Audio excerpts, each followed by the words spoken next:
Imagina a cena, tipo, estamos nos bastidores de um show de metal, 1994. Uma época bem caótica, né? Muito caótica. E tá rolando uma festa de aniversário no camarim. E no meio daquela bagunça toda, trazem um bolo. Um bolo enorme, cheio de glacê, e colocam em cima de uma mesa improvisada. Só que a mesa, na verdade, não era uma mesa. Era uma guitarra, Nossa! embaixo do bolo. Embaixo do bolo. Uma guitarra azul toda pintada com raios. Aí, algumas horas depois, a festa acaba, todo mundo vai embora, e um zelador entra para limpar o camarim. Ele olha para aquela guitarra toda suja de glacê e massa de bolo, acha que é lixo e simplesmente leva para a própria garagem. Caramba! E ele levou mesmo? Levou.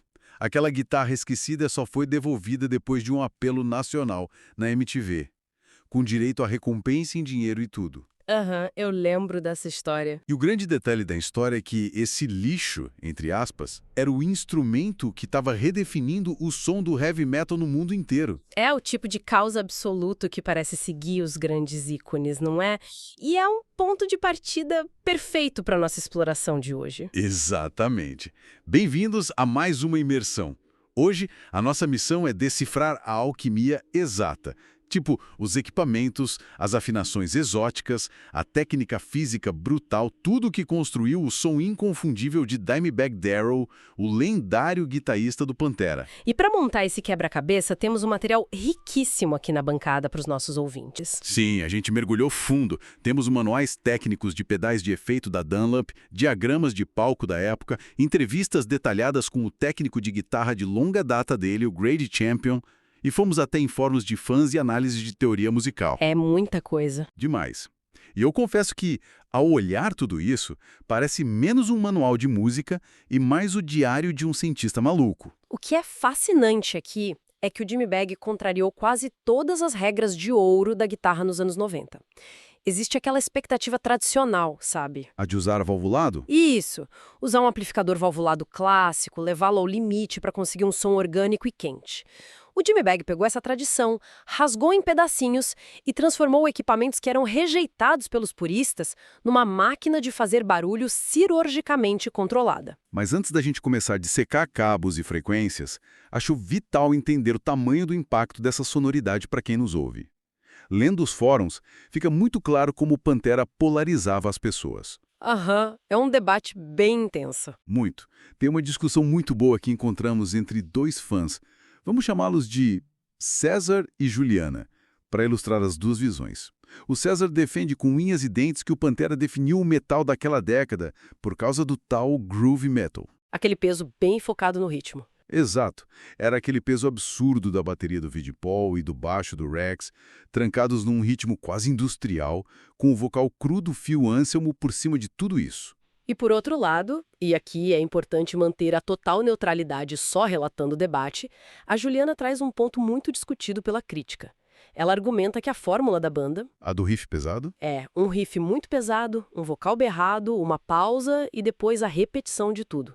Ela diz que isso pode soar um pouco datado hoje em dia, ou até carente de variações melódicas se a gente comparar com bandas de metal mais progressivo. Faz sentido. E do ponto de vista estrutural da música, olhando imparcialmente, ambos os lados têm argumentos muito consistentes. Com certeza. A graça da música está nessa divergência, né? Mas o que me chama a atenção nesse debate é que, no minuto em que o nome do Dimebag entra na roda, a discussão acaba. Os dois lados concordam numa coisa. Que ele era um gênio absoluto. Sem dúvida. Ele tinha essa manha incrível de misturar aquele feeling chorado do blues com a velocidade insana do shredding, a técnica de tocar muito rápido, sabe? Mas sem nunca parecer que estava apenas se exibindo. O solo de Floods é o maior exemplo disso, né? Todo mundo cita a música Floods como a prova de que sentimento e técnica extrema podem andar juntos perfeitamente. Certo, vamos analisar isso detalhadamente. Eu gosto de comparar a música do Pantera a um motor de um muscle car clássico. Sabe aqueles carros antigos com motor V8? Sei, puro barulho e força. Pois é. Pode não ter o painel digital luxuoso, as luzes e as firulas eletrônicas do metal progressivo, mas é pura potência mecânica batendo direto no peito. É visceral. Essa analogia é excelente. E sabe por que esse motor soa tão potente? Porque, na verdade, existe uma precisão cirúrgica por baixo do capô. Como assim? Qualquer deslize milimétrico da guitarra, um atraso minúsculo naquele ritmo e o soco na cara que o groove metal exige seria completamente perdido. É preciso uma articulação perfeita para que as notas se destaquem naquele rolo compressor. O que me faz questionar uma coisa. Se a precisão tinha que ser tão milimétrica, o instrumento na mão do piloto tinha que ser perfeito. O que nos leva de volta para a guitarra suja de bolo. A famosa Dean from Hell. E é essa mesma. A história de como ela chegou nas mãos dele é quase um roteiro de filme. Se a gente voltar para 1981, o Dimebag tinha só 16 anos e ganhou um concurso local de guitarra. Aham, e o prêmio era uma guitarra Dean. Sim, modelo ML, numa cor Bordeaux.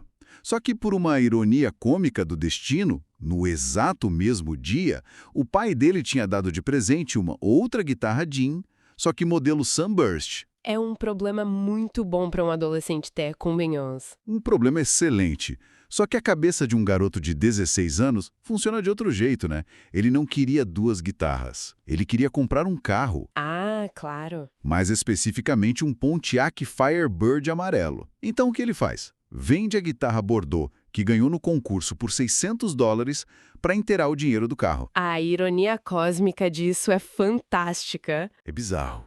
Um instrumento ganha no concurso, que depois é descartado por causa de um carro, e anos depois é usado como mesa de bolo. Como isso acaba redefinindo um gênero inteiro. Bom, se conectarmos isso ao panorama geral do equipamento dele, o que aconteceu a seguir mudou tudo. Um amigo dele, o luthier Buddy Blaze, descobriu essa venda.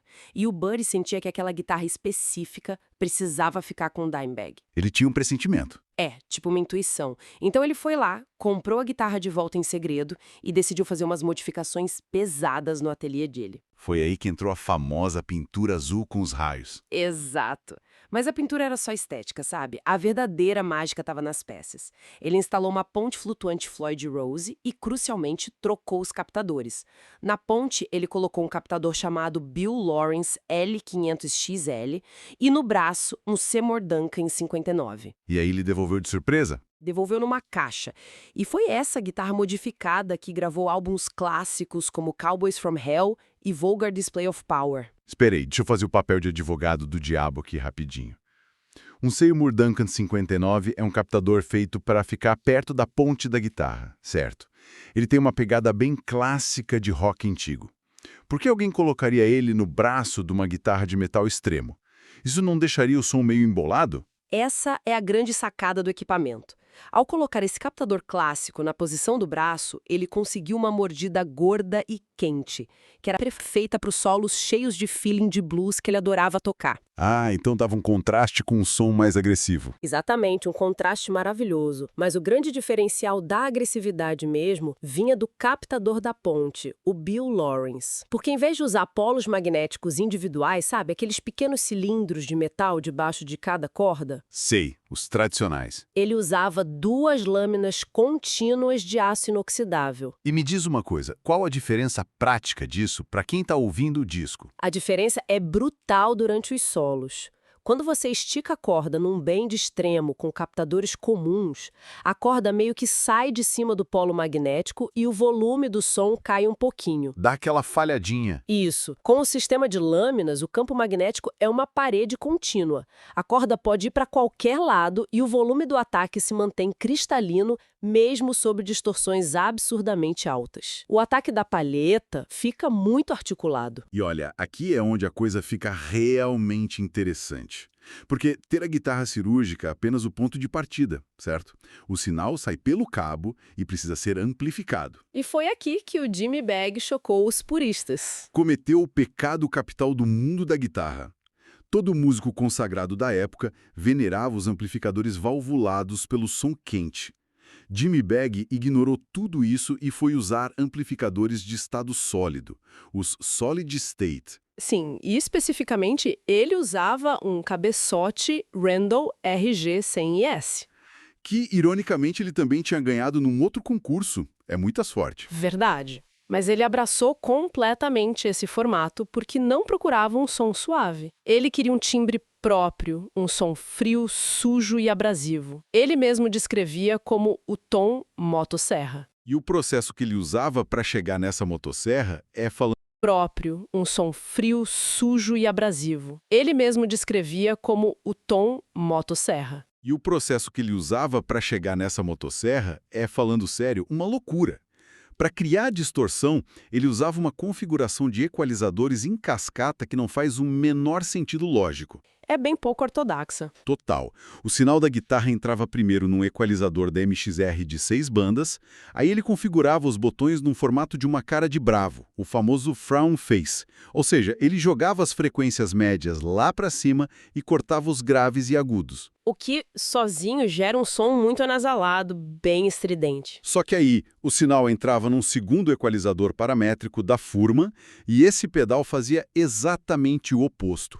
Ele cavava o som retirando todos os médios e impulsionando os graves e os agudos. É um conflito puro. Sim, só depois de todo esse cabo de guerra elétrico, o som entrava num amplificador solid state. Sabe o que isso me lembra? Alta gastronomia ou um processo de alquimia.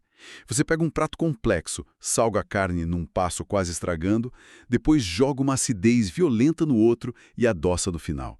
E, em vez de jogar tudo na panela de uma vez, você cria um atrito. Esse atrito é vital para o som dele. E junta-se a isso a escolha do amplificador de estado sólido. Mas por que o solid state? Eu ainda não engulo muito bem essa preferência, considerando que nos estúdios eles tinham os melhores valvulados do mundo à disposição. A resposta curta é pela resposta transiente. Certo, pare tudo. Resposta transiente. Traduz isso para nós, meros mortais que não temos diploma em engenharia de áudio. O que os curiosos que nos ouvem percebem de fato? Olha, pense nisso como a diferença entre um empurrão e um soco. Ok, Um amplificador valdimado lateral funciona mais ou menos como uma onda. Quando você toca a corda com força, as válvulas comprimem o som de forma rápida e entregam a nota como um empurrão forte, mas ele é arredondado, sabe? Quente. entendi. O solid state não faz cerimônia nenhuma. Ele entrega a energia instantaneamente. É um soco na cara, seco, imediato e frio. Quando o Dimebag atacava a corda, o alto-falante cuspia o som sem arredondar absolutamente nada. E para garantir que esse soco fosse super isolado, ele usava um pedal de noise gate da Rocktron, o silenciador. Que funcionava como uma guilhotina sonora. Exatamente. O noise gate corta o som quando o sinal da guitarra cai abaixo de um certo limite. Então, quando ele abafava as cordas com a mão direita, o pedal não deixava passar nenhum chiado de distorção. Zero. Era um silêncio absoluto e instantâneo. Ah, e é isso que permitia aqueles arranjos de parada súbita. O famoso estacato, isso criava grandes buracos de silêncio no meio de riffs super agressivos. E é justamente esse contraste, o que chamam de power groove, que faz o público bater cabeça no ritmo. E só tem um problema prático nessa engenharia toda. Se eu pegar essa guitarra do Dimebag, com essa distorção de motosserra, o soco imediato e os equalizadores brigando, e simplesmente tentar tocar um acorde alegre de dó maior? Vai soar como uma britadeira, destruindo tudo. Exato. Os acordes convencionais não funcionam com esse nível de ganho extremo. Fica horrível. E é por isso que ele precisou adaptar toda a teoria musical dele a esse caos sonoro. E ele fez isso desafiando outra grande tendência dos anos 90, que era o uso da guitarra de 7 cordas. Verdade. A década de 90 foi a época de adicionar aquela sétima corda super grave para soar mais pesado, né? O Korn popularizou muito isso. Mas o Dimebag odiava a ideia. Ele continuou fiel a 6 cordas, só que começou a manipular a física do instrumento com as afinações muito exóticas. As chamadas afinações alteradas extremas. Isso! E uma delas honestamente me deixa confuso até agora. Ele afinava a guitarra meio tom abaixo do padrão, em Ré sustenido, tudo bem, só que ele usava um afinador da Korg para subir a afinação em exatos 40 cents. Um cent é a centésima parte de um semitom. É uma diferença minúscula. Minúscula, sinceramente. Porque o trabalho absurdo de afinar exatos 40 cents acima de uma nota específica. Isso não é só preciosismo ou vontade de ser teimoso com os engenheiros de áudio no estúdio. Quem consegue ouvir 40 cents no meio daquele barulho? Isso levanta uma questão importante, de verdade. Pode parecer puro perfeccionismo e as fontes até dizem que foi uma influência do Van Halen. Mas a questão não é apenas se o ouvido treinado percebe que o tom está um pouquinho mais agudo. A questão é a física. A física da corda. Sim. Quando você brinca com essas afinações que ele chamava de slack tunings, ou afinações frouxas, você altera a tensão física do aço sobre a madeira. Isso muda fisicamente como a corda vibra e como a palheta interage com ela. A resposta da guitarra na mão dele muda. Exatamente, o atrito muda. E isso instintiva e invariavelmente inspira ritmos totalmente diferentes que você não criaria numa afinação padrão mais esticada.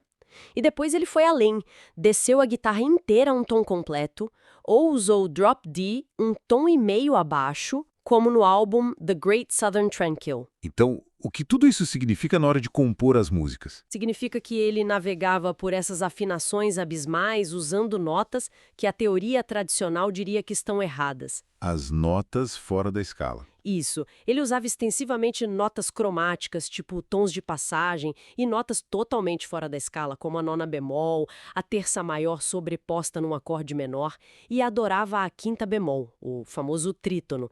Ele tratava todas as 12 notas cromáticas como uma superescala. Qualquer nota era utilizável se tocasse com a atitude certa. E isso gerava um desconforto sonoro. Uma tensão.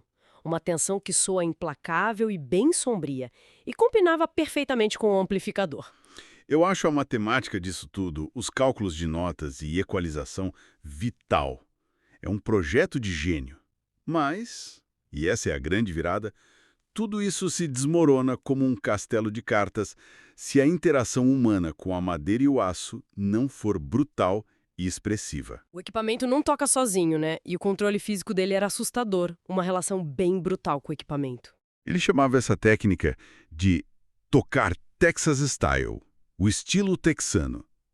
Ele basicamente colocava um efeito manual nas notas, abusando de slides no braço todo e fazendo microbands. Ele puxava a corda só um pouquinho para dar uma qualidade vocal para a nota, como se a guitarra estivesse reclamando. O Grady Champion trabalhou com Dimebag por 13 anos e revelou uns detalhes incríveis sobre isso. Diferente da maioria dos guitarristas rápidos, os shredders, que usam a ação das cordas super baixa para tocar sem esforço, o Dimebag não fazia isso. Ele deixava as cordas altas, né? Ele precisava, nas palavras dele, entrar embaixo da corda com os dedos para obter o feeling. Ele precisava lutar fisicamente contra o instrumento. E as modificações caseiras mostram bem essa atitude mais bruta. O cara pegava a ponta de um ferro de soldar bem quente e derretia sulcos nos botões de volume da guitarra de plástico, com um ferro de soldar. Só para ter mais aderência com os dedos suados. Exato, para não escorregar na hora de girar o volume rápido. Ele também pegava um dardo de bar, aqueles de jogar na parede, e arranhava as palhetas Dunlop Tortex dele, que eram bem duras, para não caírem da mão. Era uma modificação física extrema de tudo que ele usava no palco. E a mesma agressividade ia para os pedais. Tem o Digitech Whammy, que ele usava para jogar o som 2 oitavas inteiras para cima naqueles gritos icônicos da música Becoming. E o wah-wah, assinatura dele, o Dime Cry Baby from Hell. Aquele com camuflagem militar. Esse mesmo. O pedal não era só estética. Tinha um botão de volume capaz de injetar mais 16 decibéis de ganho na linha, além de controle de amplitude e uma chave com 6 faixas de alcance. Colocar 16 decibéis de ganho extra no amplificador solid state já no limite é um convite ao microfone incontrolável. E isso assustava as pessoas. Lembra da história do Scott Ian? Do Anthrax. Lembro. Ele plugou a guitarra no equipamento do Dimebag, nos bastidores, e tomou um susto enorme com o nível de ganho incontrolável que jorrou do amplificador. Ele não conseguiu tocar. E teve também a vez que o Dimebag pegou a guitarra do Paul Crock emprestada, foi dar um mergulho na alavanca e aplicou tanta força bruta que arrancou o sistema Floyd Rose inteiro do corpo da madeira. A força nas mãos dele era descomunal. A atitude dele com o instrumento me lembra a de um piloto de rally de terra. Aquele piloto que não apenas dirige o carro, mas entra na oficina, derrete o próprio volante para encaixar nos dedos e corre com o carro quase explodindo o motor. É uma analogia perfeita. O técnico Grady Champion resumiu isso de um jeito brilhante. Ele disse que o equipamento era apenas a ferramenta, mas o Dimebag era a fórmula mágica. Nas mãos de qualquer outra pessoa, era só chiado. Exatamente. Se uma pessoa normal plugar naquela cadeia de ganho, só vai obter microfonia instantânea e insuportável. Era o controle milimétrico nas mãos dele, o abafamento, a força, que transformava aquele ruído brutal em música. Bom, Microfonia instantânea e insuportável. Era o controle milimétrico nas mãos dele, o abafamento, a força, que transformava aquele ruído brutal em música. bom, que jornada absurda para se criar um som icônico. Juntamos aqui uma coleção de acidentes felizes, tipo guitarras e amplificadores ganhos em concursos, uma engenharia de áudio totalmente não ortodoxa e uma força física quase destrutiva. Tudo se uniu para criar um arquiteto sonoro e um ícone atemporal da guitarra. E sabe, isso levanta uma reflexão muito profunda para o pessoal que nos acompanha encerrar essa imersão de hoje. Diga. Imagine que amanhã, através de alguma tecnologia avançada, a gente construa um clone perfeito de cada circuito, cada corda e cada detalhe da afinação do equipamento do Dimebag. Um clone idêntico. Certo. Ainda assim, se alguém ligar aquilo, soaria diferente. O que isso nos diz sobre o conceito de tom musical? A tecnologia e a ciência do áudio, por mais precisas que sejam, podem apenas preparar o palco. Mas será que a verdadeira assinatura sônica não reside inteiramente nos calos, nos músculos e na alma do ser humano? Caramba! A máquina sozinha é só um monte de transistor frio. Essa é a reflexão perfeita. A verdadeira essência está no músico. Nós vamos encerrar a nossa exploração por aqui e